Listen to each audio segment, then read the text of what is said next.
Hey, what's up, guys? I'm Brian Altano. This is Max Scoville. And guess what? After what seems like months of anticipation, we're finally getting actual information on Star Wars Battlefront's Season Pass. I love it. Which you and I have bought already. Yeah, I don't know about you, but I'm very excited whenever I find out what it was I paid $50 for 3 months ago. Yep. Some people were really upset about the DLC, the way that EA has been approaching it. Some people still are. Hi there in the comments. We see you sometimes.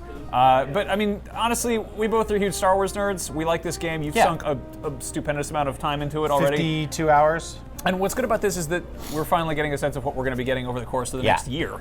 So let's do a rundown. These are the 6 things we're most excited about for Star Wars Battlefront's new DLC. Number 1, new environments. Now, obviously, we've seen old stuff. There's Tatooine, there's Hoth, there's even Sullust, which was kind of new.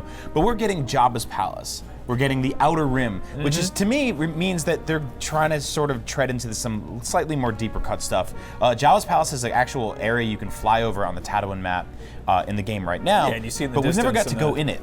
Yeah, and that'll be good. Curious how they handle it. A lot of the stuff we've seen so far has taken kind of familiar locations, kind of ideas, and sort of reinterpreted them. You know, like the fact that there's a Wampa cave right by Echo Base is sort of, they kind of made that up. Yeah. You know, but I think that in this case, I hope it feels like Jabba's palace. I hope it feels like a true to form. Like here's where the Rancor lives. You know, here's where Jabba hangs out. I don't want it to just feel empty. Like it'd be cool if Jabba's actually in the background, like a Street Fighter level, and he's kind of waving you on or yelling at you or eating his gross frogs.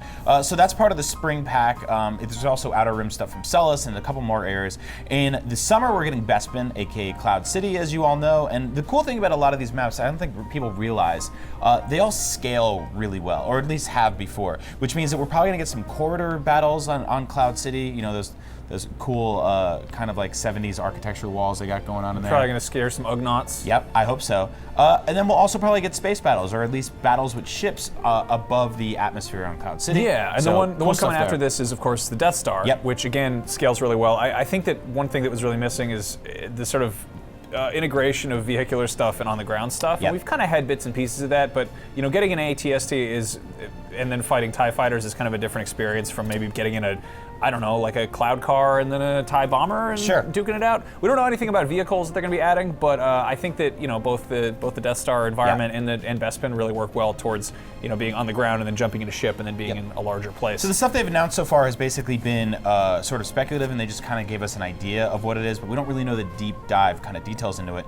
But that being said, number 2, we are really excited for new heroes. And I think new heroes could probably go along the lines of Lando Calrissian for sure in Bespin. I want to say Obi-Wan is part of the Death Star section. And Chewie, there's still no Chewie. You can really throw him anywhere, you know? Yeah, it makes sense. As for villains, we don't really have a lot to pull from the original trilogy without getting in kind of in the weeds. I'd be curious if they do something with like another Imperial officer or something, maybe like a Death Star gunner or like an AT-AT driver or something like that, or maybe we'll see some bounty hunters like Bosk or IG-88. That'd be awesome, or even an Imperial Guard. Number 3, lots of the DLC is free and will continue to be free. I think a lot of people are confused about that. One of the new maps they're adding is actually a map that's in there right now. It's the Tatooine survival map, which if you've played in single player is really huge. I think they're calling it Raider Canyon. And now they're adding Droid Run and Blast and all the other multiplayer maps or modes to it. So that's really cool. There was free stuff for Jakku in December? So there's going to be free stuff and there's going to be paid stuff. So I think that's good and important to know that people have been calling this game a big ripoff. I don't really feel that way. Like, they keep adding new cool stuff. So, you know, your situation may vary. If you're on the fence, wait a year and there'll be a lot more to this game than there is right now. Number 4, private matchmaking. Max, this is awesome. Yeah. Because you're all right at the game. Not really. We both kind of suck at the game. We're both terrible at the game. We keep getting killed by guys with 420 in their username, and they got the cool Shadow Trooper armor and Twi'lek heads, and so they're really good at the game, and they run around and kill us. Now we can just play with each other like real friends.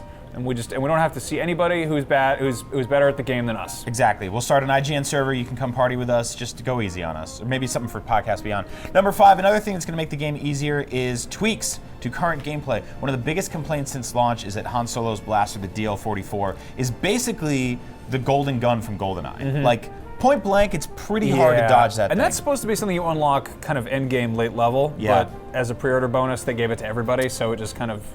It kind of screwed everything up. So nerfing it makes sense. They're also nerfing some of the hero ships. The Millennium Falcon will hopefully be easier to shoot down. The A-Wing, though, still overpowered. I'm worried about that one. That's kind of a big pain in the ass when you're out in the stars shooting stuff up. But this game's going to keep growing, so let's see what happens. And number 6, the DLC is going to keep us coming back until the end of this year. The 4th pack of DLC, which they haven't given any details on, happens in the winter of 2016, possibly early 2017. And our theory is that it's Rogue One. That would make a lot of sense. I mean, at that point, I think we're going to be getting towards the period that maybe we're going to be hearing about Battlefront 2 question marks, or whatever's happening with Star Wars. I mean, we've got a new Star Wars movie coming out this year? Yeah. Am I crazy? No, this year. That's bonkers. That's this crazy. year and you could have said that any year and you'd be right. Yeah, so that's good news. I just like the fact that there's kind of that sort of advent calendar, like loot crate aesthetic or vibe to this, where like we bought this game, we probably paid too much for one video game, but this one video game keeps giving us stuff to look forward to. So even if there's nothing else coming out, we can be like, hey, they added the chubby dancer from Jabba's palace. She's now a hero. She could come in there. Ooh. Shake all of her numerous tatas. I'm totally down with that. She does have numerous tatas. Well, everyone, I'm Brian. This is Max. Let us know what you want in Star Wars Battlefront's DLC. Some of it's free, some of it's paid, so we'll see how it all shakes up. For all things Star Wars and video games, you're already in the right place. IGN.